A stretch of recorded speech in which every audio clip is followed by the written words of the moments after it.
ಯುವಕರನ್ನ ಉದ್ದೇಶಿಸಿ ನಾವು ಮಾತಾಡಬೇಕಾಗಿದೆ. ಯುವಕರು ಬದಲಾವಣೆ ಆಗಬೇಕು. ಯುವಕರು ಮೊದಲ ಈ ರಾಜಕಾರಣಿಗಳ ಹಿಂದೆ ಬೆನ್ನ ಹತ್ತಿ ತಿರುಗೋದನ್ನು ಯಾವಾಗ ನಿಲ್ಲಿಸೋದಿಲ್ಲ ಅಲ್ಲಿ ತನಕ ಅವರು ಬದಲಾವಣೆ ಆಗಲಿಕ್ಕೆ ಸಾಧ್ಯವೇ ಇಲ್ಲ ಅನ್ನೋದು ನನ್ನ ಸ್ಪಷ್ಟವಾದ ಅಭಿಪ್ರಾಯ. ಒಂದು ರೋಗ ಅಂಟಿಕೊಂಡಿದೆ. ಯುವಕರೆಲ್ಲ ಟಾರ್ಚ್ ಹಾಕಿದ ಬಟ್ಟೆ ಹಾಕ್ಕೊಂಡು ಬರೇ MLA MP MLCಗಳ ಮನಿ ಕಾಯಕತ್ಯಾವ. ಏನು ಮಾಡಬೇಕಾಗಿತ್ತಲ್ಲ ಅದನ್ನು ಬಿಟ್ಟಾವ, ಎಲ್ಲಿ ಇರಬಾರ್ದಾಗಿತ್ತಲ್ಲ ಅಲ್ಲಿ ಇರಾಕತ್ಯಾವ. ಏನಾರ ಸಿಕ್ಕಿತೋ ಹೆಂಗ ಏನು ಸಿಗಲ್ಲ. ಅವರಿಗೆ ಸಾಲಂಗಿಲ್ಲ, ಇನ್ನು ಇವ್ರಿಗೆ ಯಾವಾಗ ಸಿಗಬೇಕದು? ಅವರಿಗೆ ಸಾಕಾದ್ರೆ ನಿನಗೆ ಸಿಗಬೇಕಾ? ಈ ಜನ್ಮದಾಗ ಅವರಿಗೆ ಸಾಕಾಗೋದಿಲ್ಲ, ಹಂಗಾಗಿ ನಿನಗೆ ಸಿಗೋದನೇ ಇಲ್ಲ. ನೀನು ಬದಲಾವಣೆ ಆಗಬೇಕಾಗಿದ್ರೆ, ತರುಣನಾಗಿರ್ತಕ್ಕಂಥವನು ಬದಲಾವಣೆ ಆಗಬೇಕಾಗಿದ್ರೆ ಅವ ರಾಜಕಾರಣಿಗಳ ಮನೆ ಹತ್ರ ಹೋಗುವಂಗಾಗಬಾರದು. ರಾಜಕಾರಣಿಗಳು ಅವನ ಮನೆ ಬಾಗಿಲಿಗೆ ಬಂದು ಕಾಯುವಷ್ಟರ ಮೆಟ್ಟಿಗೆ ಅವ ಬೆಳೆದಾಗ ಮಾತ್ರ ಆ ಹುಡುಗ ಜನ್ಮ ಸಾರ್ಥಕ ಮಾಡಿಕೊಳ್ತಾನೆ, ಹೊರತಾಗಿ ಇಲ್ಲಂದ್ರೆ ಆಗುವುದಿಲ್ಲ. ನಾ ಹೇಳಕತ್ತಿದ್ದು ಸುಳ್ಳೋ ಕರೆವು? ಯಾರ ಮನೆ ಮುಂದರ ಹೋಗ್ರಿ ನಿಂತ್ಕೊಂಡ್ಬಿಟ್ಟಾವ ಬಿಳೆ ಅರ್ಬಿ ಹಾಕ್ಕೊಂಡು. ನಾ ಈಗ ಒಂದು ತಿಂಗಳದಿಂದ ಹಾಕ್ಕೊಂಡು ನೀವು ಬಿಳೆ, ಅದು ಸಿರಟ್ಟಿ ಮಠದ ಸಂಪ್ರದಾಯ ಅಂತೇಳಿ. ನಾನು ನಿಮ್ಮ ಸ್ವಾಮಿಗಳಂಗ ಇದ್ದೆ. ಆ ಮಠದ ಸಂಪ್ರದಾಯ ತಲೆ ಮೇಲೆ ಕಾವಿ, ಕೊರಳಾಗ ಹಸಿರು ಸೆಲ್ಲೆ, ಮೈ ಮೇಲೆ ಬಿಳೆ ಬಿಟ್ಟಿ ಹಾಕಬೇಕು, ಕೇಸರಿ ಬಿಳಿ ಹಸಿರು ಮೈ ಮೇಲೆ ಇರಬೇಕು. ಅದು ರಾಷ್ಟ್ರಧ್ವಜದ ಸಂಕೇತ. ಅದು ಮಠ ಏನು ಹೇಳುತ್ತೆ ಅಂತಂದ್ರೆ ರಾಷ್ಟ್ರದಲ್ಲಿರೋರೆಲ್ಲರೂ ಸಮಾನರು ಅಂತೇಳಿ ಹೇಳಬೇಕು. ಆ ಸಾಂಕೇತಿಕವಾಗಿ ಆ ಬಟ್ಟೆಯನ್ನು ಧರಿಸಬೇಕು, ಜೊತೆಗೆ ಎಲ್ಲರನ್ನ ಸಮಾನವಾಗಿ ಕಾಣಬೇಕಂತ ಹೇಳೋದು ಸಿರಹಟ್ಟಿ ಮಠದ ಸಂಸ್ಕೃತಿ. ಅದಕ್ಕಾಗಿ ಹಾಕ್ಕೊಂಡಿದ್ದೇನೆ. ನಾನು ಹೇಳೋದಿಷ್ಟೇ, ನಿಮಗೆ ಬಿಳೆ ಬಟ್ಟೆ ಹಾಕೋಬೇಡ್ರಿ ಅಂತ ನಾ ಹೇಳ್ತಾ ಇಲ್ಲ. ಬೇಕಾದ ಬಟ್ಟೆಯನ್ನು ಹಾಕ್ಕೊಳ್ರಿ, ಆದರೆ ಬೆಳಗಿನಿಂದ ಸಾಯಂಕಾಲ ತನಕ ಅಲ್ಲಿ ಹೋಗಿ ಕಾಯು ಸಂಸ್ಕೃತಿಯನ್ನು ಏನು ಇಟ್ಕೊಂಡಿರಲ್ಲ, ಅದರಿಂದ ಹೊರಗೆ ಬರ್ರಿ ಅಂತ ನಾನು ನಿಮಗೆ ಹೇಳ್ತಾ ಇದ್ದೇನೆ. ಹೊರಗೆ ಬರ್ರಿ ಅಂತ ನಾ ಬಹಳ ಕಡೆಗೆ ಹೇಳ್ತಿರ್ತೀನಿ. 2 ಎಮ್ಮೆಯಿಂದ ಅಡ್ಡಾಡ್ರಿ, ನಿಮ್ಮ ಬದುಕು ಬಂಗಾರ ಆಗುತ್ತೆ. ಆದ್ರೆ ಯಾವ MLA ಅಡ್ಡಾಡಿದ್ರು ಕೂಡ ನಿಮ್ಮ ಬದುಕು ಬಂಗಾರ ಆಗೋದಿಲ್ಲ. ಯಾಕಂದ್ರೆ ಎಮ್ಮೆಯಿಂದ ಅಡ್ಡಾಡಿದ್ರೆ ದಿನ ಸೆಗಣಿ ಸಿಗುತ್ತೆ, ದಿನ ಹೈನ ಅಂದ್ರೆ ಹಾಲು ಸಿಗುತ್ತೆ. ಅಲ್ಲೇನು ಸಿಗುತ್ತೈತಿ? ನೀರು ಸಿಗಲ್ಲ. ನೀವು ಹೊರಗೆ ನಳದ ನೀರು ಕುಡಿತಿರ್ತೀರಿ, ಅವ್ರು ಫಿಲ್ಟರ್ ನೀರು ಕುಡಿತಾರೆ. ಇನ್ನೇನು ಸೆಗಣಿ ಸಿಗ್ತದೆ ನಿಮ್ಗೆ? ಸಿಗಲ್ಲ. ಬೇಕಾದ್ರೆ ನೋಡ್ರಿ, ಪರೀಕ್ಷೆ ಮಾಡ್ರಿ ನೀವು.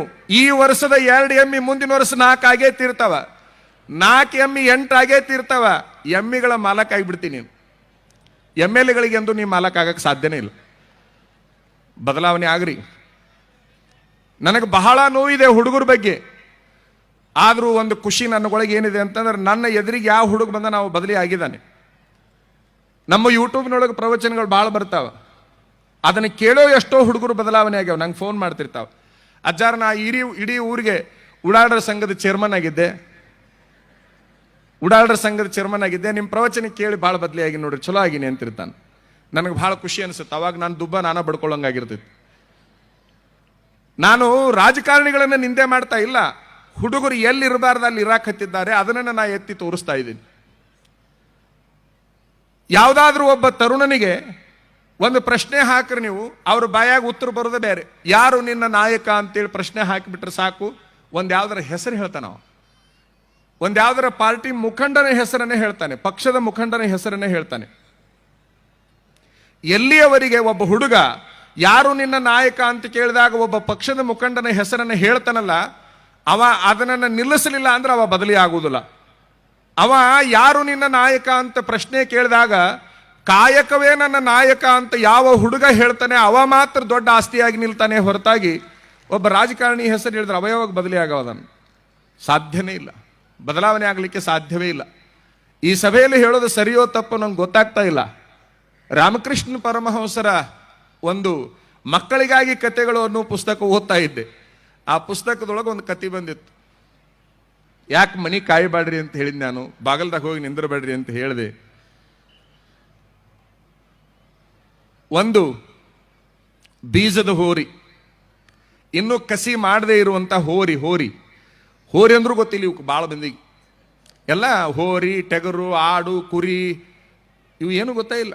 ಎತ್ ಅಂತ ಎದಕ್ಕಂತಾರ, ಹೋರಿ ಅಂತ ಎದಕ್ಕಂತಾರ, ಕರ ಅಂತ ಎದಕ್ಕಂತಾರ, ಆಡಂತ ಎದಕ್ಕಂತಾರ, ಹೋತಂತ ಎದಕ್ಕಂತಾರ, ಟೆಗರ್ ಅಂತ ಎದಕ್ಕಂತಾರ, ಕುರಿ ಏನು ಗೊತ್ತೇ ಇಲ್ಲ ಅವಕ್ಕೆ. ಅವು ಇರೋದೇ ಬೇರೆ ಕಡೆಗೆ ಅದಾವ. ಹೋರಿ ಅಂದ್ರೆ ಇನ್ನೂ ಕಸಿ ಮಾಡಲಾರ್ದು.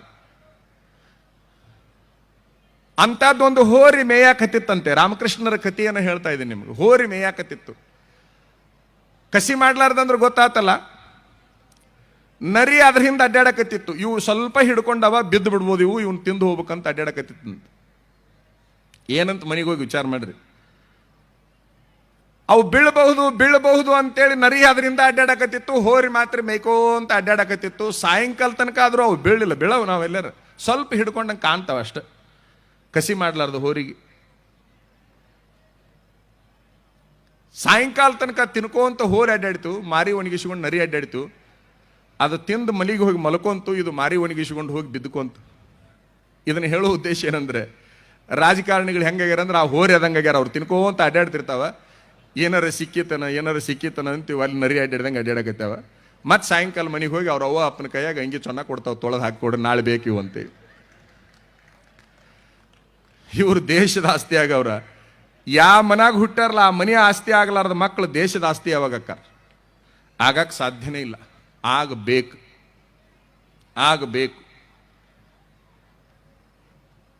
ಮಂದಿ ಕೊಂದುದ ತಿಂದು ಬದುಕಲೊಪ್ಪದು ಹುಲಿಯು, ತಿಂದುಳಿದ ಎಂಜಲವ ತಿನ್ನುವುದು ಹಂದಿ.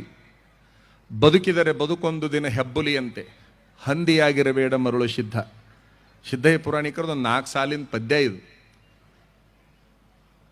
ಎಷ್ಟೇ ಹಸಿವಾಗಿದ್ರು ಕೂಡ ಹುಲಿ ಮಾತ್ರ ಬೇಟೆ ಆಡೇ ತಿನ್ನತ್ತೆ ಹೊರತಾಗಿ ತಪ್ಪಿನೂ ಕೂಡ ಯಾರರ ಕೊಂದಿರ್ತಕ್ಕಂತಹ ಸತ್ತು ಬಿದ್ದಿರತಕ್ಕಂತಹ ಪ್ರಾಣಿಯನ್ನು ತಿನ್ನೋದಿಲ್ಲ ಹುಲಿ. ಆದರೆ ಹಂದಿ ಗುಣಧರ್ಮ ಹಂಗಲ್ಲ. ಅದೇನಾರ ಬೇಟೆ ಆಡಕ್ಕೆ ಹೋಗ್ತೇನ್ ಇಲ್ಲ, ಇವ್ರು ಯಾರ ಚೆಲ್ಲುದ ನೋಡ್ತಿರ್ತೈತಿ, ಎಲ್ಲರ ಚೆಲ್ಲಿ. ಅವರು ರೋಡ್ನ್ಯಾಗರ ಚೆಲ್ಲಿ, ಗಟಾರ್ದಾಗರ ಚೆಲ್ಲಿ, ಬಿಸೆದರ ಚೆಲ್ಲಿ, ಹಳಸಿದ್ದರ ಚೆಲ್ಲಿ, ಯಾವುದರ ಚೆಲ್ಲಲಿ ಗಬಕ್ನ ಬಾಯಿ ಹಾಕೇ ಬಿಡ್ತೈತಿ. ಮಂದಿ ಕೊಂದುದ ತಿಂದು ಬದುಕಲೊಪ್ಪದು ಹುಲಿಯು, ತಿಂದುಳಿದ ಎಂಜಲವ ತಿನ್ನುವುದು ಹಂದಿ. ಬದುಕಿದರೆ ಬದುಕೊಂದು ದಿನ ಹೆಬ್ಬುಲಿಯಂತೆ, ಹಂದಿಯಾಗಿರಬೇಡ. ಎಂತಹ ಮಾತು. ನಾ ಯುವಕರಿಗೆ ಹೇಳೋದು ಇಷ್ಟೇ, ಹುಲಿಗಳಾಗಿ ಬದುಕಬೇಕೇ ಹೊರತಾಗಿ ಯಾರೋ ದುಡ್ದಿದ್ದನ್ನ ತಂದಿದ್ದನ್ನ ತಿಂದು ಹಾಕುವಂತ ಹೇಡಿಗಳು ನೀವು ಆಗಬಾರ್ದು. ನಾ ಬಹಳ ಕಡೆ ಗಮನಿಸ್ತಿರ್ತೀನಿ, ಈ ಗಟಾರದ ಮಗ್ಲು ಅಡ್ಡಾಡೋ ಹಂದಿ ಒಳಗೆ ಯಾವುದರ ಸೊರಗೈತೆ ಹಂಗಂತ. ಸೊರಗಿದ ಎಮ್ಮೆ ಕಾಣ್ತಾವ, ಸೊರಗಿದ ಎತ್ತು ಕಾಣ್ತಾವ, ಸೊರಗಿದ ಆಕಳ ಆಡು ಕಾಣ್ತಾವ. ಆದ್ರೆ ಇವತ್ತಿನ ತನಕ ಸೊರಗಿದ ಹಂದಿ ಕಂಡಿಲ್ಲ ನನಗೆ. ಯಾಕೆ? ಅವು ದುಡಿಯಂಗಿಲ್ಲ, ದುಃಖ ಪಡಂಗಿಲ್ಲ, ಏನು ಹಾಕಿದ್ದು ತಿನ್ಕೋ ಅಂತ ಅಡ್ಡಾಡ್ತಿರ್ತಾವ. ಅವು ಏನದಾವಲ್ಲ ಸುಮ್ ತಿಂತಿರ್ತಾವ, ತಯಾರಿ ಒಳಗಿರ್ತಾವ. ಈಗಿನ ಹುಡುಗರೊಳಗೆ ಯಾರ ಸೊರಗ್ಯಾರನಂತ ನೋಡಿದ್ರೆ ಅವು ಸೊರಗಿಲ್ಲ. ಇವು ಹೊರಗೆ ಅಡ್ಡಾಡವು ಸೊರಗಿಲ್ಲ, ಒಳಗೆ ಅಡ್ಡಾಡವು ಸೊರಗಿಲ್ಲ. ಯಾಕಂದ್ರೆ ಎರಡೂ ದುಡ್ದೇ ಇಲ್ಲ. ನೀವು ನೋಡಿರ್ಬೇಕಾರೆ ಭಾಳ ಪರೀಕ್ಷೆ ಮಾಡಿ ನೋಡ್ರಿ. ದುಂಡು ಅದಾರ. ನೀವು ನನ್ನ ಪ್ರಶ್ನೆ ಕೇಳ್ಬೋದು, ನೀವು ದುಡ್ದಿರನು ಸ್ವಾಮಿಗಳು ಅಂತ ಹೇಳಿ. ಯಾವನಾದ್ರೂ ನನ್ನ ಮಠಕ್ಕೆ ಬರ್ರಿ, ನಾನು ಈಗೂ ಕೂಡ 100 ಎಮ್ಮಿ ಸಾಕಿದ್ದೀನಿ, 15 ಎಕರೆ ತೋಟ ಮಾಡಿದ್ದೀನಿ, 150 ಆಕಳ ಸಾಕಿದ್ದೀನಿ. ಒಂದೇ ಒಂದು ದಿವಸ ದುಡಿಲಾರ್ದ ಊಟ ಮಾಡೋದಿಲ್ಲ ನಾನು. ಸಭಾಕ್ ಬಂದಾಗ ಅಷ್ಟ ದುಡಿಯೋದಿಲ್ಲ ಹೊರತಾಗಿ ಉಳಿದ ಟೈಮ್ನಾಗ ದುಡಿಲಾರ್ದ ಉಣ್ಣಕ್ಕೆ ಸಾಧ್ಯವೇ ಇಲ್ಲ. ನನ್ನ 8ನೇ ವಯಸ್ಸಿನಿಂದ ದುಡ್ಕೊಂಡು ತಿನ್ನಕ್ಕೆ ಹತ್ತಿನೇ ಹೊರತಾಗಿ ಯಾರು ದುಡ್ದು ಹಾಕಿದ್ದನ್ನು ನಾ ತಿಂದಿಲ್ಲ ಅನ್ನೋದನ್ನ ಆತ್ಮಸಾಕ್ಷಿಯಿಂದ ಹೇಳಕ್ಕೆ ಇಚ್ಛಪಡ್ತೀನಿ. ನಾನು ಸ್ವಾಮಿಗಳಾಗಿ ಬಂದ್ರೂ ಕೂಡ ಹಂಗ ಹರಾಮಿ ತಿನ್ಬೇಕಂತೇನಿಲ್ಲ, ಅವರು ದುಡ್ದ ತಿನ್ಬೇಕು.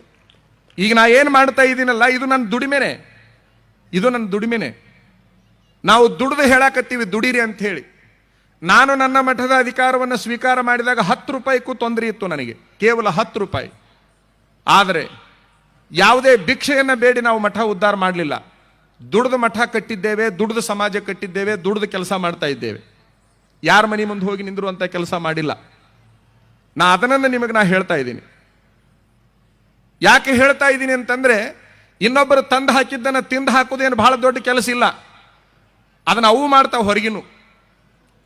ಇವತ್ತಿನ ಸಭೆಯಲ್ಲಿ ನನ್ನ ಮಾತುಗಳನ್ನು ಕೇಳ್ತಕ್ಕಂಥ ಹುಡುಗರಿಗೆ ನಾನೊಂದು ಸವಾಲು ಹೇಳೋದು ಇಷ್ಟೇ, ನೀವು ಬದಲಾವಣೆ ಆಗಬೇಕು. ಇವತ್ತು ನನ್ನ ಎದುರಿಗೆ ಪ್ರತಿಜ್ಞೆ ಮಾಡಿ ಹೋಗಬೇಕು, ನಾಳಿನಿಂದ ನಾ ದುಡಿದು ಊಟ ಮಾಡ್ತೇನೆ ಹೊರತಾಗಿ ಹರಾಮಿ ತಿನ್ನಲಿಕ್ಕೆ ಸಾಧ್ಯವೇ ಇಲ್ಲ ಅನ್ನುವಂಥ ಪ್ರತಿಜ್ಞೆ ನೀವು ಮಾಡಿದರೆ ನಾನು ಎಲ್ಲ ಕೆಲಸಗಳನ್ನ ಬಿಟ್ಟು ಈ ಗೋಕಾಕಕ್ಕೆ ಬಂದಿದ್ದು ಸಾರ್ಥಕ ಆಗುತ್ತೆ. ಹೇಳುವ ಉದ್ದೇಶ ಏನು? ಹೇಳುವ ಉದ್ದೇಶ ಏನು? ಹೇಳುವ ಉದ್ದೇಶದೊಳಗೆ ಕಳಕಳಿ ಇದೆ, ಅಭಿಮಾನ ಇದೆ. ಒಂದು ವೇಳೆ ಇರ್ಲಿ ಬಿಡು ಅಂತ ಹೇಳಿ ತಿಂದಿದ್ದ ಕರೆ ಆದ್ರೆ, ಅವ್ವ ಅಪ್ಪ ತಂದು ಹಾಕಿದ್ದನ್ನು ತಿಂದಿದ್ದೇ ಕರೆ ಆದ್ರೆ, ನಾ ಹೇಳಾಕತ್ತಿದ್ದು ಆಫ್ಟರ್ ಎಜುಕೇಶನ್, ನಿಂದು ಎಜುಕೇಶನ್ ಮುಗಿದ ಮೇಲಿನ ಸುದ್ದಿ ಹೇಳಾಕತ್ತೀನಿ ನಾನು, ಬಿಫೋರ್ ಎಜುಕೇಶನ್ ಅಲ್ಲ. ನೀನು ಸ್ಟಡಿ ಒಳಗದಿ ಅಂತಂದ್ರೆ ಆರಾಮ್ ಅವ್ರು ತಂದು ಹಾಕಿದ್ದನ್ನು ಉಣ್ಣು. ಯಾವಾಗ ನಿನ್ನ ಎಜುಕೇಶನ್ ಮುಗೀತಲ್ಲ ಅವತ್ತೇ ಮರುದಿವ್ಸ ನೀ ದುಡಿಯಾಕೆ ಹೋಗ್ಬೇಕು. ಚಲೋ ನೌಕರಿ ಸಿಕ್ಕಿಲ್ಲ ಅಂತೇಳಿ ಭಾಳ ಜನ ಹುಡುಗರು ಕಾಯ್ತಿರ್ತೀರಿ. ಒಂದು ಗಮನದಾಗ ಇಟ್ಕೊಳ್ರಿ, ಬಂಗಿ ಬಳಿಯುವ ಕೆಲಸ, ಬಂಗಾರವನ್ನು ತೂಗುವ ಕೆಲಸ ಎರಡೂ ಸಮ ಅಂತ ಯಾವನು ತಿಳ್ಕೊಳ್ತಾನೆ ಅವನು ಮಾತ್ರ ಈ ಭೂಮಿ ಮೇಲೆ ಉದ್ಧಾರ ಆಗ್ತಾನೆ ಹೊರತಾಗಿ ಇದು ಸಣ್ಣದು ಕೆಲಸ ಅದು ದೊಡ್ಡದು ಕೆಲಸ ಅಂತ ಆಯ್ಕೆ ಮಾಡಿಕೊಂಡ್ರೆ ಅವನ ಬದುಕು ಬದಲಾವಣೆ ಆಗುವುದಿಲ್ಲ. ಅವನ ಬದುಕು ಬದಲಾವಣೆ ಆಗುವುದಿಲ್ಲ. ನಾನು ನೂರಾರು ಜನ ಸಾಧಕರನ್ನು ನೋಡಿದ್ದೇನೆ. ಅದಕ್ಕೆ ದುಡಿಲಾರ್ದ ತಿನ್ನಬೇಡ್ರಿ ಅಂತ ನಾ ಹೇಳ್ತಿರ್ತೀನಿ. ಒಂದು ವೇಳೆ ದುಡಿಲಾರ್ದ ತಿನ್ನೋರನ್ನ ನಾ ಅಲ್ಲಿಗೆ ಹೋಲಿಸ್ತೀನಿ. ಮತ್ತು ಏನಂತಂದ್ರೆ, ಇವು ಹೊರಗಿನ ನೂಕ 4 ಕಾಲು, ಒಳಗಿನ ನೂಕ 2 ಕಾಲು. ಅವು ಹೊರಗೆ ಮಲಗ್ತಾವ, ಇವು ಒಳಗೆ ಮಲಗ್ತಾವ. ಅವು ಕರ್ಗದಾವ, ಇವು ಬೆಳಗದಾವ. ಇಷ್ಟೇ ವ್ಯತ್ಯಾಸ, ಏನು ವ್ಯತ್ಯಾಸ ಇಲ್ಲ. ದುಡಿಲಾರ್ದ ತಿನ್ನುವಂತಹ ಮಂದಿಗೆ ಹೊರಗಿಂದ ತಿನ್ನುವಂತಹ ಹಂದಿಗೆ ವ್ಯತ್ಯಾಸ ಅಂದ್ರೆ ಇಷ್ಟ ವ್ಯತ್ಯಾಸ, ಬೇರೆ ಏನೂ ಇಲ್ಲ. ದುಡಿದು ತಿನ್ನೋಣ, ಬೇಕಾದಿರ್ಲದು ದುಡಿದು ತಿನ್ನೋಣ. ಕಾಯಕ್ಕೆ ಕರ್ಮ ಗುರುವಾಗಬೇಕು ಅಂತ ಹೇಳ್ತಾರೆ ಸೊಲ್ಲಾಪುರ ಸಿದ್ದರಾಮೇಶ್ವರರು. ಎಷ್ಟು ಅಮೂಲ್ಯವಾದ ಮಾತು. ಯಾರು ನಿನ್ನ ಗುರು ಅಂತ ಕೇಳಿದ್ರೆ, ಕರ್ಮ ನನ್ನ ಗುರು ಅಂತ ಹೇಳ್ರಿ. ಯಾರು ನಿನ್ನ ನಾಯಕ ಅಂತ ಕೇಳಿದ್ರೆ ಕಾಯಕವೇ ನನ್ನ ನಾಯಕ ಅಂತ ಹೇಳ್ರಿ. ಒಂದು ಹೆಸರನ್ನ ಉಲ್ಲೇಖ ಮಾಡ್ತೀನಿ, ಅವ್ರನ್ನ ಹೊಗಳು ಸಲುವಾಗಿ ಅಲ್ಲ. ವಿಜಯ್ ಸಂಕೇಶ್ವರ್ ಅಂತಿದ್ದಾರೆ, VRL ಓನರ್ ಅದಾರಲ್ಲ, ಅವರ ಜೀವನವನ್ನ ಒಂದು ಸಾರಿ ತರುಣರೆಲ್ಲ ಗಮನಿಸ್ಬೇಕು. ಆ ಪುಣ್ಯಾತ್ಮ ನಮ್ಮನ್ನ ಪೂಜೆಗಾಗಿ ಕರೆದಂತ ಸಂದರ್ಭದಲ್ಲಿ ನಾ ಕೇಳಿದೆ, ನಿಮ್ಮ ಬದುಕು ಹೆಂಗೆ ಬೆಳೆದು ಬಂತು ಅಂತ. ಅವ್ರು ಹೇಳ್ತಾ ಇದ್ರು, ಅಜ್ಜವ್ರೆ, ನಮ್ಮ ತಂದೆ ನನ್ನನ್ನು ಮನೆ ಬಿಟ್ಟು ಹೊರಗೆ ಕಳಿಸುವಾಗ ನಿಂತು ಹೋಗಿರುವ ಹಳೆ ಲಾರಿಯನ್ನು ಕೊಟ್ಟು ಕಳಿಸಿದ್ರು. ಆ ಹಳೆ ಲಾರಿಯನ್ನು ರಿಪೇರಿ ಮಾಡಿಸಿಕೊಂಡೆ.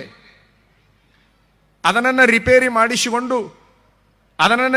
ಮಾಡಿಸಿಕೊಂಡು ಡ್ರೈವರ್ನ ಹುಡುಕಾಕ ಹೋಗಲಿಲ್ಲ. ಯಾಕಂದ್ರೆ ಡ್ರೈವರ್ಗೆ ಪಗಾರ ಕೊಡಕ್ಕೆ ನನ್ನ ಹತ್ರ ರೊಕ್ಕ ಇರಲಿಲ್ಲ. ನಾನೇ ಡ್ರೈವರ್ ಆದೆ. ನಾ ಡ್ರೈವರ್ ಆದ ನಂತರದಲ್ಲಿ ಒಬ್ಬ ಹಮಾಲಿ ಮಾಡೋರು ಬೇಕಲ್ಲ. ಗದಗದಿಂದ ಹುಬ್ಳಿ ತನಕ ದಿನ ಒಂದು ಟ್ರಿಪ್, ಒಂದು ಲೋಡು ಧಾನ್ಯಗಳನ್ನು ಒಯ್ತಿದ್ದೆ APMCಯಿಂದ. 200 ಚೀಲ, ಒಂದೊಂದು ಕ್ವಿಂಟಲ್, ಇನ್ನು 200 ಚೀಲಗಳನ್ನು ಹೊರಸಾಕ ಮಾತ್ರ ಒಬ್ಬವನ್ನ ಸಹಾಯಕ್ಕೆ ತಗೋತಿದ್ದೆ. 200 ಚೀಲ ನಾನೇ ಹೊತ್ತು ಹಾಕ್ತಿದ್ದೆ, ನಾನೇ ಲಾರಿ ಹೊಡ್ಕೊಂಡು ಬಂದು ನಾನೇ ಇಳಿಸ್ತಿದ್ದೆ ಅನ್ನುವಂಥ ಮಾತನ್ನು ಅವ್ರು ಹೇಳಿದರು. ವಿಚಾರ ಮಾಡ್ರಿ. ಇವತ್ತು ಅವ್ರು ಸ್ವಂತ ವಿಮಾನದಾಗ ಅಡ್ಡಾಡ್ತಿರ್ಬೋದು. ಇವತ್ತಿನ ವಿಮಾನ ನೋಡ್ಬೇಡ್ರಿ, ಹಳೆ ಕಾಲದ ಲಾರಿ ನೋಡ್ರಿ. ಇನ್ನೂ ಒಂದು ಮಾತು ಹೇಳಿದರು, ಕಾಮತ್ ಹೋಟೆಲ್ಗೆ ಊಟಕ್ಕೆ ಹೋದ್ರೆ 5 ರೂಪಾಯಿ ಇರ್ತಿತ್ತು ಹೊಟ್ಟೆ ತುಂಬ ಊಟಕ್ಕೆ. ಆದರೆ 5 ರೂಪಾಯಿ ಕೊಟ್ಟು ಊಟ ಮಾಡ್ಬೇಕಲ್ಲ ಅನ್ನೋ ಸಂಕಟಕ್ಕೆ ನಾನೇನು ಮಾಡ್ತಿದ್ದೆ ಅಂತಂದ್ರೆ, ರಸ್ತೆ ಪಕ್ಕದಲ್ಲಿ ಗಿರ್ಮಿಟ್ಟ ಮಾಡ್ತಿದ್ರು. ಎಷ್ಟು ತಿಂತಿ ತಿನ್ನು 1 ರೂಪಾಯಿ ಕೊಡ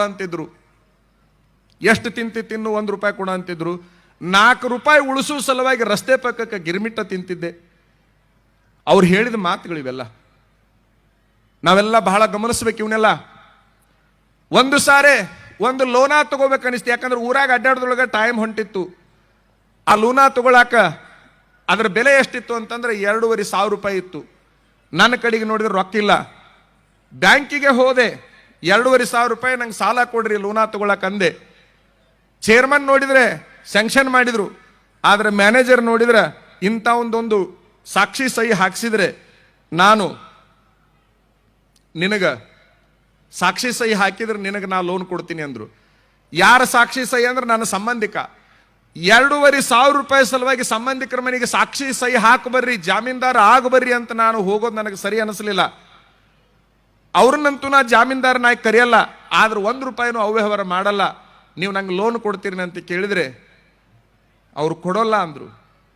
ಅವಾಗ ನಾನು ಎಲ್ಲ ಕಾಗದ ಪತ್ರಗಳನ್ನು ಹರಿದು ಮ್ಯಾನೇಜರ್ನ ಮಕ್ಕಕ್ಕೆ ಒಗೆದು ಮನೆಗೆ ಬರ್ತಾ ಇರಬೇಕಾದ್ರೆ ಧಾರವಾಡದಲ್ಲಿ ಒಬ್ಬ ಮನುಷ್ಯ 5,000 ರೂಪಾಯಿನ ಯಾವ ಕಾಗದ ಪತ್ರಗಳು ಇರಲಾರ್ದಂಗೆ ಸಾಲ ಕೊಡ್ತಾನೆ. ಆದ್ರೆ ದಿನ 50 ರೂಪಾಯಿ ಕಟ್ಟಿಸ್ಕೊಂತಾನೆ. 5,000 ಸಾಲ ಕೊಟ್ಟರೆ 500 ರೂಪಾಯಿ ಅಡ್ವಾನ್ಸ್ ಕಟ್ ಮಾಡ್ತಾನೆ, 4,500 ರೂಪಾಯಿ ಮಾತ್ರ ಕೊಡ್ತಾನೆ ಅಂತ ಸುದ್ದಿ ಗೊತ್ತಾಯ್ತು. ನಾನು 5,000 ರೂಪಾಯಿ ಸಾಲ ತರೋ ಸಲುವಾಗಿ ಧಾರವಾಡಕ್ಕೆ ಹೋದೆ. 500 ರೂಪಾಯಿ ಕಟ್ ಮಾಡ್ಕೊಂಡು 4,500 ರೂಪಾಯಿ ಕೊಟ್ಟರು. ಆ 4,500 ರೂಪಾಯಿದೊಳಗೆ 2,500 ರೂಪಾಯಿ ಸ್ಕೂಟರ್ ತೊಗೊಂಡೆ, 2,000 ರೂಪಾಯಿನ ಸಂಸಾರಕ್ಕೆ ತಂದು ಹಾಕಿಕೊಂಡೆ. ಹೀಗೆ ನೂರಾರು ಇಂತಹ ಉದಾಹರಣೆಗಳನ್ನು ಹೇಳ್ತಾ ಇದ್ರು ಅವರು. ಪ್ರಾಮಾಣಿಕತೆ ಬಗ್ಗೆ ಹೇಳ್ತಾ ಇದ್ರು. ಎಂದೂ ನನ್ನ ಜೀವಮಾನದಲ್ಲಿ ಒಂದೇ ರೂಪಾಯಿ ಒಬ್ಬ ಮನುಷ್ಯಂದನ್ನ ಹಾಕಿಲ್ಲ. ಆದರೆ ಒಂದು ಕಾಲಕ್ಕೆ 5,000 ರೂಪಾಯಿ ಸಾಲದಿಂದ ಹಿಡ್ಕೊಂಡು ಇವತ್ತು 1,500 ಕೋಟಿ ತನಕ ಸಾಲ ತೆಗೆದುಕೊಳ್ತಿರ್ತೀವಿ ದೊಡ್ಡ ದೊಡ್ಡ ಯೋಜನೆಗಳನ್ನು ಹಾಕಬೇಕಾದ್ರೆ, ಮತ್ತು ಹಾಗೆ ಕಟ್ತಿರ್ತೀವಿ ಅನ್ನುವಂತಹ ಮಾತು. 2,500 ರೂಪಾಯಿ ಸಾಲ ಕೊಡದೇ ಇರುವಂತಹ ಬ್ಯಾಂಕ್ಗಳು ಇವತ್ತು ನನ್ನ ಮನೆ ಮುಂದೆ ಬಂದು ನಿಂದಿರ್ತಾವ. 1,000 ಕೋಟಿ ಬೇಕು, 2,000 ಕೋಟಿ ಬೇಕು, ಹೇಳ್ರಿ ನಮ್ಮ ಕಡೆ ತಗೋರಿ ಅಂತ ಅಂತಾವ. ಹೀಗೆ ನೂರಾರು ಉದಾಹರಣೆಗಳನ್ನ ಹೇಳ್ತಾ ಇದ್ರು. ಒಂದು ಸಾರಿ ಹುಡುಗರಿಗೆ ನಾನು ಮೊಬೈಲ್ ಬಳಸಬೇಡ್ರಿ ಅಂತ ಹೇಳೋದಿಲ್ಲ, ಬಳಸ್ರಿ. ಆದ್ರೆ ಇಂತಹ ಘಟನೆಗಳನ್ನ ನೋಡಲಿಕ್ಕೆ ಮಾತ್ರ ಬಳಸಿದ್ರೆ ನಿಮ್ಮ ಬದುಕು ಬದಲಾವಣೆ ಆಗುತ್ತೆ ಹೊರತಾಗಿ ಸುಮ್ಮನೆ ಅದನ್ನ ಕೆದರ್ಕೊಂತ ಕುಂತಿರಿ ಅಂತಂದ್ರೆ ಏನು ಉಪಯೋಗ ಆಗಲ್ಲ. ಈ ಹಳೆ ಕಾಲಕ್ಕೆ ಕೋಳಿ ತಿಪ್ಪಿಕೆ ಬರ್ತಿದ್ದು, ಈಗ ಅವು ಇಲ್ದಂಗೆ ಎಲ್ಲ ಮುಗಿಸ್ಬಿಟ್ರಿ ಪಾಪ. ಅವು ಕರೆಕ್ಟ್ 4 ಗಂಟೆಗೆ ಒದರ್ತಿದ್ದು, ಈಗ ಒದರದ ಬಿಟ್ಟವು. ಒದರಿದ್ರು ಉಳಿಯಂಗಿಲ್ಲ ಅಂತ ಅವು ಒದರಿದ್ರು ಉಳಿಯಂಗಿಲ್ಲ. ಯಾಕೆ ಬೇಕಪ್ಪ, ಒದರದು ಬೇಡ, ಏನು ಬೇಡ, ಎದ್ದರೆ ಹಳ್ಳಿ ಬಿದ್ದರೆ ಬೀಳಿ ಅಂತ ಸುಮ್ಮಲಿಗೆ ಅವು ಎದ್ದ ಕೂಡಲೇ ತಿಪ್ಪಿ ಕೆದರಾಕ್ ಚಲೋ ಮಾಡ್ತಿದ್ದು. ಸಾಯಂಕಾಲ ತನಕ ಕೆದರಿದ್ದ ಹೊಟ್ಟೆ ಪಾಡಿಗಾಗಿ ಸುಮ್ಮನೆ ಕೆದರ್ತಿದ್ದಿಲ್ಲ. ಏನಾದ್ರೂ ಕೆದರಿದ್ರೆ ಹೊಟ್ಟೆ ತುಂಬಿತಲ್ಲ ಅಂತ ಕೆದರ್ತಿದ್ವು. ಆದ್ರೆ ಇವು ಏನದಾವಲ್ಲ, ಬೆಳಗ್ಗೆ ಎದ್ದು ಕೂಡಲೇ ರಾತ್ರಿ ಮಲಗು ತನಕ ಕೆದರ್ತಾವಲ್ಲ. ಏನಾರು ಸಿಕ್ಕೈತೆ ಒಮ್ಮೆರೆ? ಏನು ಸಿಕ್ಕಿಲ್ಲ ನಿಮ್ಗೆ. ಕೋಳಿ ಹೊಟ್ಟೆ ತುಂಬಿತೆ ಹೊರತಾಗಿ ಕೆದರದ್ರಿಂದ ನಿಮ್ಗೇನು ಸಿಗ್ತದೆ? ಏನೂ ಸಿಗಲ್ಲ. ಅದರೊಳಗೆ ಯಶೋಗಾಥೆಗಳನ್ನು ನೋಡ್ರಿ. ನನಗೆ ಇಂಗ್ಲೀಷ್ ಬರ್ತಿದ್ದಿಲ್ಲ, ನನಗೆ ABCDನೂ ಬರ್ತಿದ್ದಿಲ್ಲ. ನಾನೀಗ ಒಂದು 5 ವರ್ಷಗಳ ಹಿಂದೆ ಯಾಕೆ ಈ ಮೊಬೈಲನ್ನು ಬಳಸಿ ಇಂಗ್ಲೀಷ್ ಕಲಿಬಾರ್ದು ಅಂತ ಪ್ರಾರಂಭ ಮಾಡಿದೆ. ಅದರೊಳಗೆ ನಾ ಇಂಗ್ಲೀಷ್ ಕಲ್ತಿದ್ದು ನಾ ಸರಿ ಕಲ್ತಿನೇ ಇಲ್ಲ ನೋಡೋಣ ಅಂತೇಳಿ ಒಂದು ಗೌರ್ಮೆಂಟ್ ಹೈಸ್ಕೂಲ್, ನಮ್ಮ ಊರೊಳಗಿನ ಗೌರ್ಮೆಂಟ್ ಹೈಸ್ಕೂಲಿಗೆ ನಾವೇ ಜಮೀನು ಕೊಟ್ಟಿದ್ವಿ ದಾನ. SSLC ಹುಡುಗರಿಗೆ ಪಾಠ ಹೇಳಲಿಕ್ಕೆ ಪ್ರಾರಂಭ ಮಾಡಿದೆ. ನನಗೆ ಬಹಳ ಖುಷಿ ಅನಿಸಿದ್ದಂದ್ರೆ, ಯಾವ ಹುಡುಗರು ನನ್ನ ಕಡೆಗೆ ಇಂಗ್ಲೀಷ್ ಟ್ಯೂಷನ್ ತೊಗೊಂಡಿದ್ವು ಅವೆಲ್ಲ 100% ಮಾಡಿಬಿಟ್ಟು ಮಾರ್ಕಸ್ ಬಂದು ಅವು ಖುಷಿ ಆಯ್ತು ನನಗೆ. ಅಂದ್ರೆ ನಾನು ಚಲೋ ಇಂಗ್ಲೀಷ್ ಕಲ್ತೀನಿ ಅಂತ ಗೊತ್ತಾಯ್ತು ನನಗೆ. ಹಾಗೆ ಹಿಂದಿ ಕಲ್ತುಕೊಂಡೆ. ಯಾವುದೇ ವಸ್ತುಗಳು ಶತ್ರು ಅಲ್ಲ, ಆದ್ರೆ ಅದರ ಬಳಕೆ ಮಾಡಿಕೊಳ್ಳುವಂಥ ಕ್ರಮ ಐತಲ್ಲ ಅದು ಬಹಳ ಮಹತ್ವದ್ದು. ಈ ದೇಹನೂ ಕೂಡ ಇದೇನು ದೊಡ್ಡ ಶತ್ರು ಅಲ್ಲ, ಇದು ಬಹಳ ದೊಡ್ಡ ಮಿತ್ರ. ಈ ದೇಹವನ್ನು ನಾವು ಅದಕ್ಕೆ ಬಳಸ್ಕೋಬೇಕೇ ಹೊರತಾಗಿ ಎದೆದಕ್ಕರ ಬಳಸ್ಕೋಬಾರ್ದು. ನಾ ಪ್ಯಾಂಟು ಶರ್ಟ್ ಹಾಕಿದ ಹುಡುಗರಿಗೆ ಗಂಡಸರು ಅನ್ನೋದಿಲ್ಲ. ನಾ ಗಡ್ಡ ಮೀಸಿ ಬಿಟ್ಕೊಂಡು ಅಡ್ಡಾಡಿದ ಹುಡುಗರು ಗಂಡಸರು ಅನ್ನೋದಿಲ್ಲ. ದೋತ್ರ ಟೊಪಿಗಿ ಅಂಗಿ ಹಾಕೊಂಡವ್ರಿಗೆ ಗಂಡಸರು ಅನ್ನೋದಿಲ್ಲ. ಈಗ ಅವು ಗಂಡಸರಂಗೆ ಇಲ್ಲ ಬಿಡ್ರಿ, ಈ ಊರು ಬಿಟ್ಟು ಬಿಡ್ರಿ ನೀವು. ಏನೇನು ಮಜೆ ಆಗ್ಯಾವ ಅಂದ್ರೆ ಮುಗುಬಟ್ಟು ಚುಚ್ಕೊಳಕತ್ತೇವೆ ಈಗಿನ ಹುಡುಗರು. ಜಡಿ ಕಟ್ಕೊಂಡು ತುರ್ಬಾ ಬಿಟ್ಕೊಳಕತ್ತಾವ, ಆಕಾರ ಗೆಟ್ಟಾವ ಗಂಡು ಹುಡುಗರು. ನೀವು ನೋಡ್ರಿ ಆ ಕಡೆ ಬೆಂಗಳೂರು ಮೈಸೂರು ಕಡೆಗೆ ಹೋದ್ರಿ ಅಂದ್ರೆ ಇನ್ನೂ ನಮ್ಮ ಕಡೆಗೆ ಒಂದು ಸ್ವಲ್ಪ ನಾಚಿಕೊಳಕತ್ತಾವ. ಹಂಗೆ ಚಲೋ ಆಗೈತಿ. ಇಲ್ಲಿ ಕಟಿಂಗ್ ಮಾಡಿಸಿಕೊಂತಾವ. ಅದು ಎಂಥ ಕಟಿಂಗು ಏನು, ಈಗಿಂದ ಯಾವ್ದು ಹೆಬ್ಬುಲಿ ಕಟಿಂಗ್ ಅಂತ, ಅದು ಸೇಮ್ ಆ ಪೈಕಾನಿ ತೊಳೆಯು ಕಸಬರಿಗಿದ್ದಂಗೆ ಐತೆ ಅದು. ಅದಕ್ಕೆ ನಾ ಕಸಬರಿಗೆ ಕಟಿಂಗ್ ಅಂತ ಹೆಸರಿಟ್ಟೀನಿ. ಹೆಬ್ಬುಲಿ ಕಟಿಂಗ್ ಅನ್ನೋದಲ್ಲ ಅದಕ್ಕೆ. ಅದ್ಯಾ ಹೆಬ್ಬುಲಿ ರೀ, ಹೇಳಿ ಯಾರ್ದಾರ ತಂದು ಹಾಕಿದ್ದು ತಿಂದು ಹಾಕಿದ್ರೆ ಅದು ಹೆಬ್ಬುಲಿ ಹಾಕತ್ತೆ ಎಲ್ಲಾರು. ಅದು ಕಸಬರಿಗೆ ಅಂದ್ರೆ ಪೂಜಾದ ಮನಿದು ವಿಸಿಟಿಂಗ್ ಹಾಲಿಂದು ಕಸ ಹೊಡೆಯೋದಲ್ಲ. ಹೇಳಿದ್ನಲ್ಲ ಎಲ್ಲಿದಂತೇಳಿ. ನಿನ್ನ ಆಕಾರ ಹೆಂಗೈತೆ ಅನ್ನೋದು ಬಹಳ ಮುಖ್ಯ ಅಲ್ಲ, ನೀ ಏನು ಸಾಧನೆ ಮಾಡ್ತಾ ಇದೆಯಾ ಅನ್ನೋದು ಬಹಳ ಮುಖ್ಯ. ಹೊರಗಿನ ಆಕಾರಕ್ಕೆ ಬೆಲೆ ಇಲ್ಲ, ನನ್ನ ಸಾಧನೆಗೆ ಬೆಲೆ ಇರ್ತದೆ. ಸಾಧನೆ ಮಾಡಬೇಕು. ಯಾರು ಗಂಡಸರು ಅಂತ ಪ್ರಶ್ನೆ ಕೇಳಿದ್ರೆ ನಾ ಆ ರೀತಿ ಇರೋರನ್ನ ಗಂಡಸರು ಅನ್ನೋದಿಲ್ಲ. 3 ಕೆಲಸ ಯಾವನು ಮಾಡ್ತಾನೆ ಅವನು ನಿಜವಾದ ಗಂಡಸು. ಎಜುಕೇಶನ್ 25 ವರ್ಷಕ್ಕೆ ಮುಗಿತೈತೆ ಅಂತ ಇಟ್ಕೊಳ್ಳೋಣ. ಎಜುಕೇಶನ್ ಮುಗಿದ ಕೂಡಲೇ ಮದುವೆ ಮಾಡ್ತಾರಲ್ಲ, ಆ ಮದುವೆ ಟೈಮ್ನಲ್ಲಿ ಗಂಡಸ್ತನ ತೋರಿಸ್ಬೇಕು.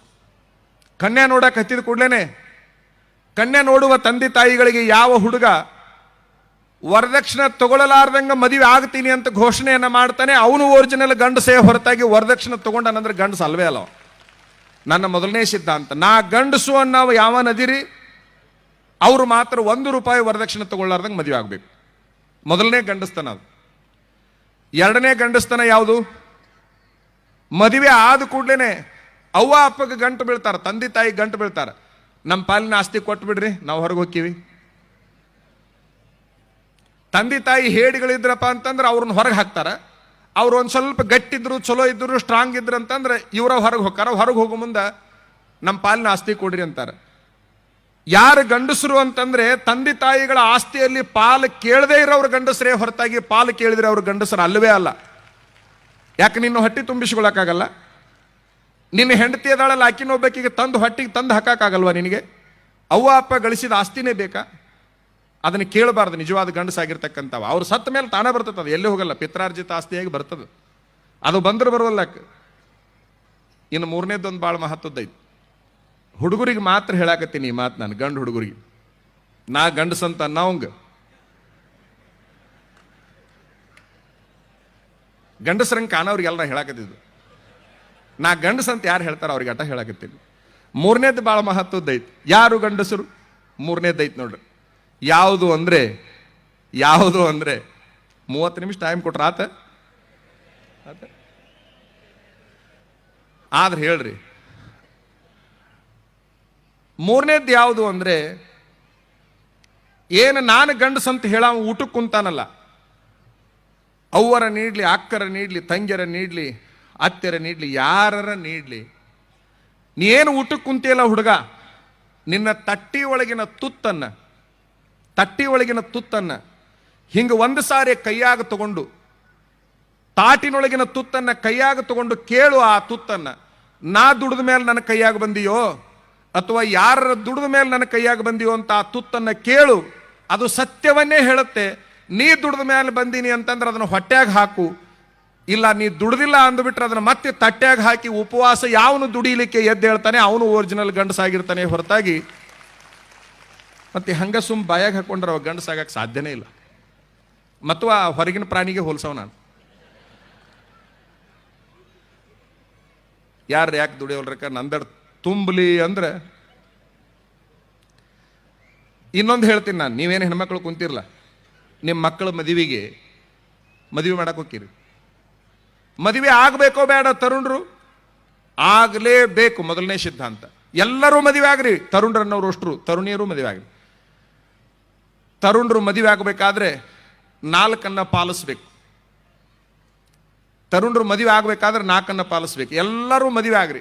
ನಂಬರ್ 1, ಎತ್ತರಿದ್ರು ಆಗ್ರಿ, ಬಹಳ ಗಿಡ್ಡಿದ್ರು ಆಗ್ರಿ, ತಳ್ಳಗಿದ್ರು ಆಗ್ರಿ, ದಪ್ಪಿದ್ರು ಆಗ್ರಿ, ಕರ್ಗಿದ್ರು ಆಗ್ರಿ, ಬೆಳಗಿದ್ರು ಆಗ್ರಿ, 2 ಕಣ್ಣು ಕಾಣಂಗಿಲ್ಲ ಅಂದ್ರೂ ಆಗ್ರಿ, 2 ಕೈ ಇಲ್ಲಂದ್ರೂ ಆಗ್ರಿ, 2 ಕಾಲು ಇಲ್ಲಂದ್ರೂ ಆಗ್ರಿ, ಒಟ್ಟ ಹೆಂಗಿದ್ರು ಮದುವೆ ಆಗ್ರಿ. ಹಿಂಗೆ ನಾ ಮದುವೆ ಆಗ್ರಿ ಅಂದ ಕೂಡ್ಲೇನೆ ಎಲ್ಲರಿಗೆ ಮದುವೆ ಆಗಂತ ಹೇಳಕ್ ಬರ್ತೈತಿ. ನೀವ್ಯಾಕಾಗಿಲ್ಲ? ಬರ್ತೈತಿ ತಲೆಯಾಗ. ನೀವ್ಯಾಕೆ ಮದುವೆ ಆಗಿಲ್ರಿ ಸ್ವಾಮೀಜಿ?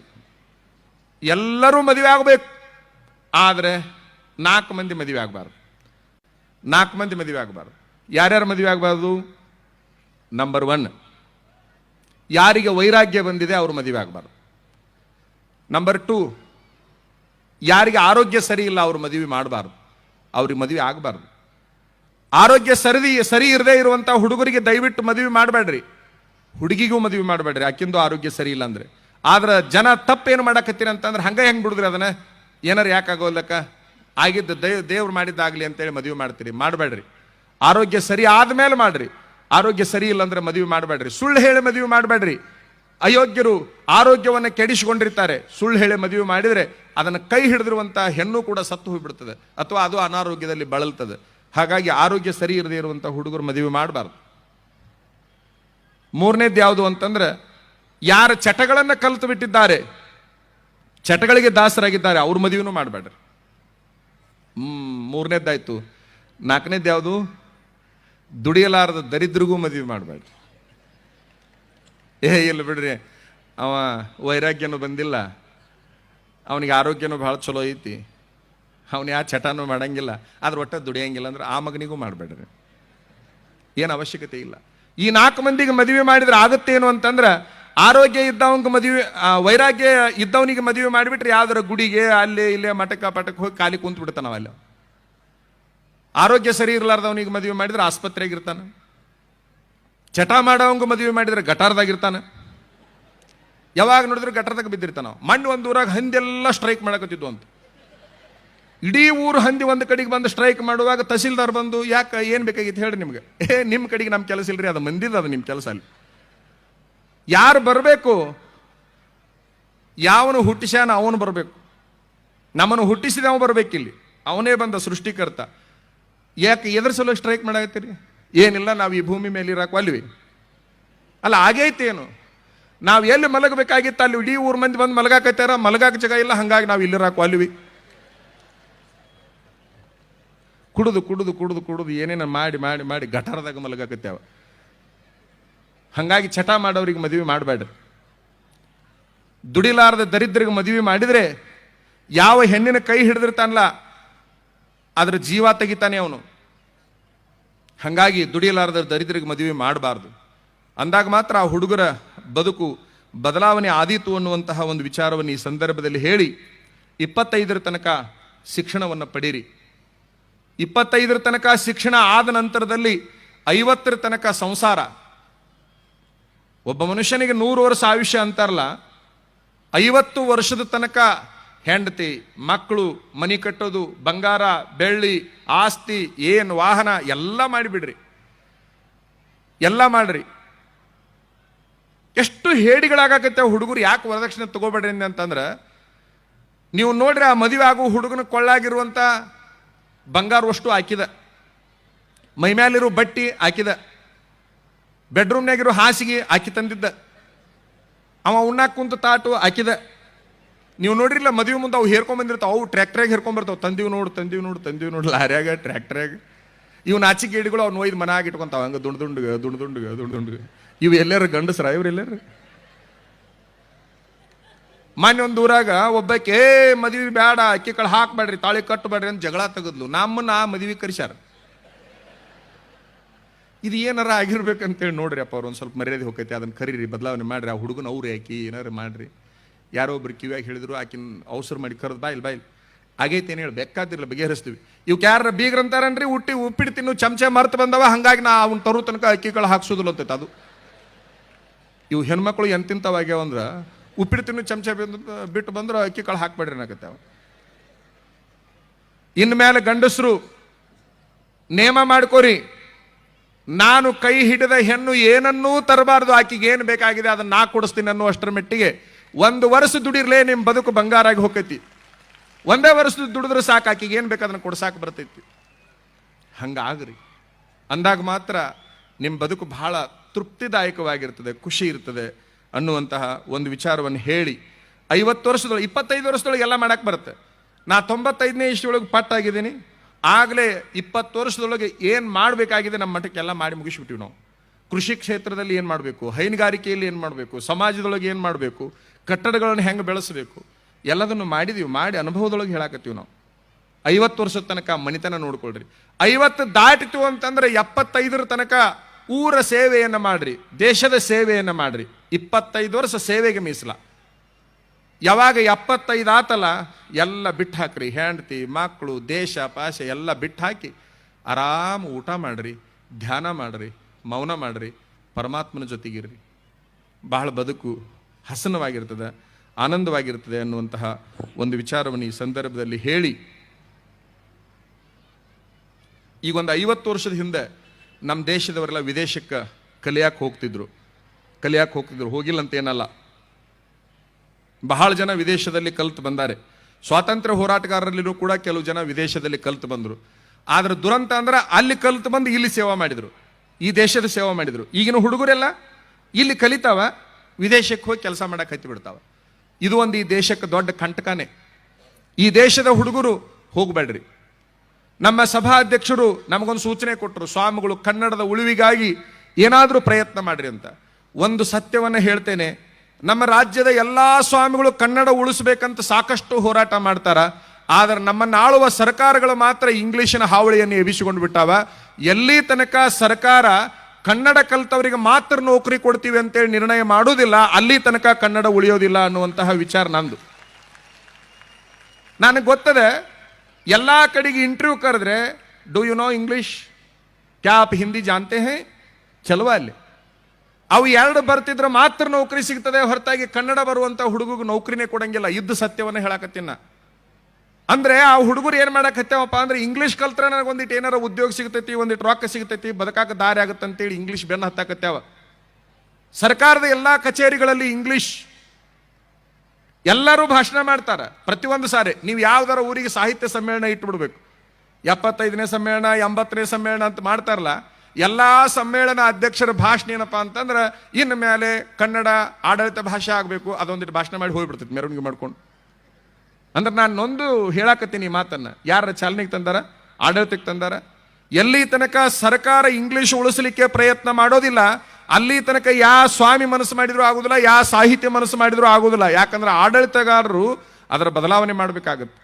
ಅದಕ್ಕಾಗಿ ನನ್ನ ವಿಚಾರ ಅಂತಂದ್ರೆ ಸರ್ಕಾರಗಳು ಎಲ್ಲ ಕಡೆಗೂ ಕನ್ನಡದ ಬಳಕೆ ಆಗುವಂಗೆ ಮಾಡಬೇಕು. ಇಂಗ್ಲಿಷ್ ಕಲಿಸ್ಬೇಕೋ ಕಲಿಸಬಾರ್ದು ಅಂದ್ರೆ ಕಲಿಸ್ಬೇಕು, ಕಲಿಸಲಿಲ್ಲ ಅಂದ್ರೆ ನಡೆಯಂಗಿಲ್ಲ. ಹಿಂದಿ ಬರಬೇಕೋ ಬರಬಾರ್ದು ಬರಬೇಕು, ಇಂಗ್ಲಿಷ್ ಬರಬೇಕೋ ಬರಬಾರ್ದು ಬರಬೇಕು. ಆದರೆ ನಮ್ಮ ರಾಜ್ಯದಲ್ಲಿ ನಮ್ಮ ಭಾಷೆಯನ್ನು, ಹೊರ ರಾಜ್ಯದಲ್ಲಿ ಆ ಭಾಷೆಯನ್ನು, ವಿದೇಶಗಳಲ್ಲಿ ಆ ಭಾಷೆಯನ್ನು ಬಳಸಬೇಕು. ಅಂದಾಗ ಮಾತ್ರ ಅದರ ಬದಲಾವಣೆ ಆಗುತ್ತೆ ಅನ್ನುವಂತಹ ಒಂದು ವಿಚಾರವನ್ನು ಈ ಸಂದರ್ಭದಲ್ಲಿ ಹೇಳಿ